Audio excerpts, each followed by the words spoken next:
Vous venez d'être convoqué en entrevue? Félicitations! Mais qu'en est-il exactement? Un processus intimidant, stressant et déplaisant? Non, une fois bien préparée, l'entrevue peut s'avérer un moment d'échange fort agréable entre vous et l'employeur. Un entretien d'embauche peut s'étendre sur quelques minutes ou quelques heures. Dans les deux cas, c'est bien peu de temps pour vous connaître.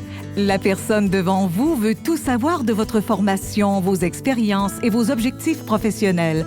Elle veut surtout s'assurer que votre personnalité correspond aux objectifs de l'entreprise. Ce n'est pas une mince tâche, ni pour vous, ni pour l'employeur. Alors soyez prêts. Savez-vous que 80% de l'entretien d'embauche repose sur votre savoir-être, vos compétences, vos habiletés pratiques et vos points à améliorer? Vous êtes unique, démontrez-le à l'employeur. C'est la clé du succès. Pour tout savoir de votre futur employeur, les moteurs de recherche sont vos plus chers alliés. Quelle est la mission et les valeurs de l'entreprise, ses produits et ses services? Comment se positionne-t-elle dans le marché? A-t-elle reçu des prix? Vous devez tout savoir. Si vous connaissez quelqu'un au sein de l'entreprise, posez-lui des questions sur le poste. Analysez l'offre d'emploi pour bien comprendre le mandat, les tâches et les compétences recherchées. Pour chaque question, faites des liens avec vos expériences passées. Trouvez des exemples concrets et positifs à partager. Utilisez la méthode CAR. C. Soulevez le contexte ou le problème rencontré. A. Précisez l'action entreprise pour résoudre le problème. R. Expliquez le résultat obtenu à la suite de l'action.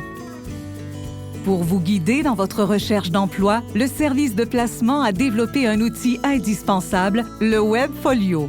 Avec lui, vous tracerez votre portrait professionnel à l'aide de courts exercices. Un module complet traite de l'entrevue et des étapes préparatoires. C'est simple et facile.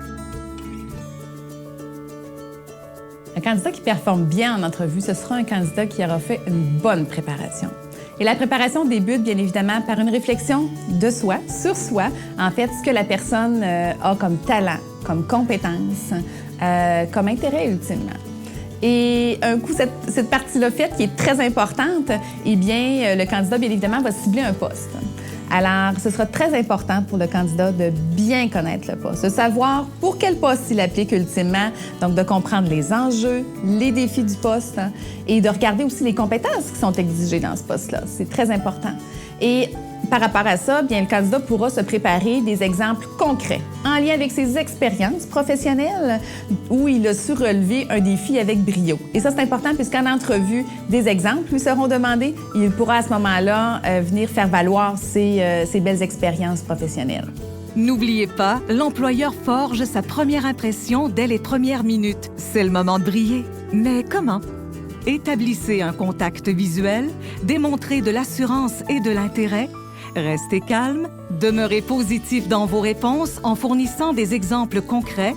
Arborez votre plus beau sourire. À la fin de l'entrevue, revenez sur les informations qui vous donneront une longueur d'avance sur les autres candidats. Posez des questions et surtout reformulez votre intérêt à occuper le poste convoité. Chez Target, on utilise beaucoup l'approche d'entrevue comportementale. Puis ce que ça fait, les entrevues comportementales, ça nous donne une idée de la façon que la personne va réagir dans une situation. Les entrevues comportementales, on cherche à comprendre des situations spécifiques dans le passé, de comprendre la situation, les actions de la personne et les résultats obtenus. Et nous, on va vraiment chercher de voir dans les actions, c'est quoi que la personne a fait, pourquoi, c'était qui est impliqué dans la situation. On va vraiment chercher à voir en profondeur cette réponse-là, parce que pour nous, c'est la meilleure indication de comment la personne va faire dans des situations comme ça dans le futur. Alors, nos questions sont pertinentes au poste. Alors, nous, si c'est un poste de gestionnaire d'équipe, on veut voir une situation qu'on n'était pas d'accord avec son patron, une situation qu'on avait un collègue avec qui c'est pas facile à travailler. C'est pas des questions qu'on pose dans le vide, il y a une raison qu'on pose ces questions-là.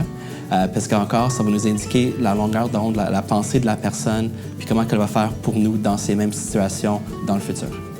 Faites un suivi par courriel ou par téléphone avec l'employeur. Remerciez-le de vous avoir rencontré. Et si vous n'avez pas obtenu le poste, demandez à l'employeur les raisons du refus.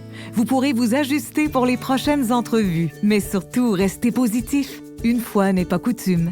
Prenez cette entrevue comme une pratique pour la prochaine. Les conseillers en emploi du service de placement sont là pour vous aider dans votre recherche de stage ou d'emploi. Prenez rendez-vous avec l'un d'eux pour préparer et pratiquer votre entrevue.